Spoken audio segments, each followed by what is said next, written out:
मनोज कुलकर्णी आमचे प्रतिनिधी आपल्या सोबत आहेत। मनोज, आपण पाहतोय हल्लेखोराचा फोटो समोर आलेला आहे, अत्यंत महत्त्वाचा पुरावा आता या संपूर्ण तपासामध्ये हा राहणार आहे। मनोज, अगदी बरोबर। काल रात्री जेव्हा हल्ला झाला होता त्यानंतर सैफ अली खान याला लीलावती रुग्णालयात उपचारासाठी भरती करण्यात आलं होतं, याची माहिती पोलिसांना मिळाल्यानंतर पोलिसांनी तपास जे आहे चक्र फिरवायला सुरुवात केली होती आणि त्याच अनुषंगाने आता सीसीटीव्हीच्या माध्यमातून आरोपीचा हा फोटो जो आहे तो समोर आलेला आहे आणि याच आरोपीला पकडण्यासाठी मुंबई पोलिसांच्या वेगवेगळ्या विभागाचे 10च्या वर पथक जे आहेत ते या आरोपीचा शोध घेत असल्याची माहिती आहे।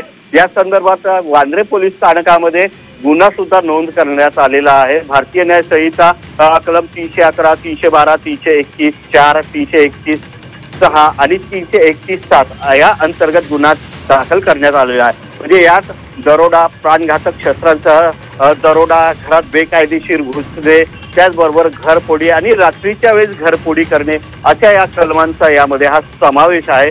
आता चोरीच्या उद्देशाने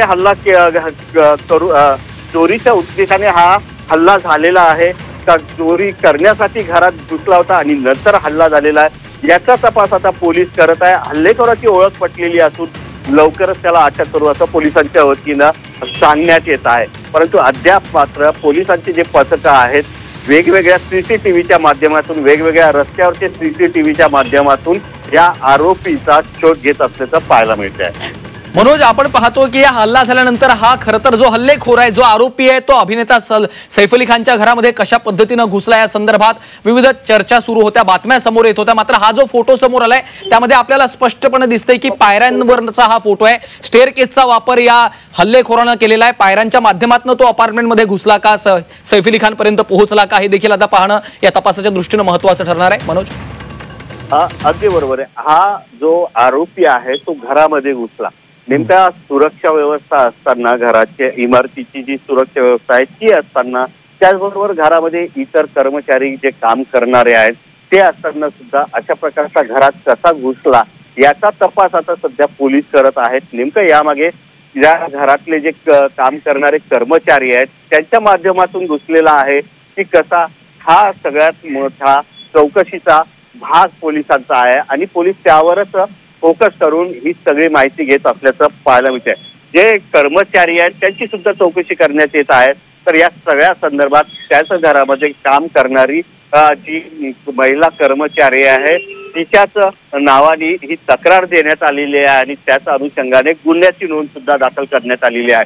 म्हणजे हे सगळे जे कर्मचारी आहेत यांची कुठे लिंक आहे का या संबंधित आरोपीशी, हे सुद्धा पोलीस तपासामध्ये समोर येणारच आहे। परंतु त्या दृष्टीने पोलीस हा जो तपास आहे तो करत असल्याचं पाहायला मिळत आहे।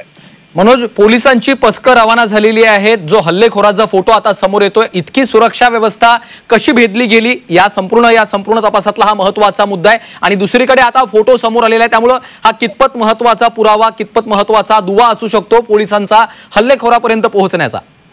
अगदी बरोबर आहे। एकदा पोलिसांच्या हातामध्ये कुठेतरी जेव्हा आरोपी गुन्हा करून जात असतो तेव्हा त्याचं कुठेतरी फोटो, चित्र असणं आवश्यक असते आणि पोलिसांच्या हाती तेच लागलेलं आहे।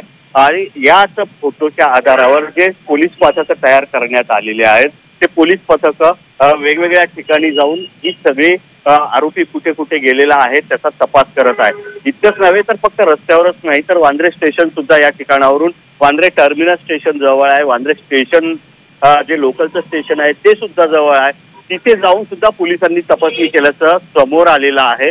तर वेगवेगळ्या विभागामधले जे पोलीस पथकं तयार करण्यात आलेले आहेत, म्हणजे अक्षरशः 1-1, 2-2 पोलीस रस्त्यावर कुठेतरी त्या आरोपीचा मागूस लागतो का, कुठेतरी शोध लागतो का याचा तपास पोलीस करत असल्याचं या ठिकाणी पाहायला मिळते आहे। एकंदरीतच हे हाय प्रोफाईल सगळं मॅटर आहे आणि त्यामुळे कुठेतरी पोलिसांवर प्रश्नचिन्ह निश्चितच निर्माण होईल। मनोज, त्यामुळे आता या तपासाच्या संपूर्ण प्रकरणामध्ये हा फोटो अत्यंत महत्त्वाचा पुरावा ठरणार आहे, दुवा ठरणार आहे। धन्यवाद या सविस्तर माहितीसाठी।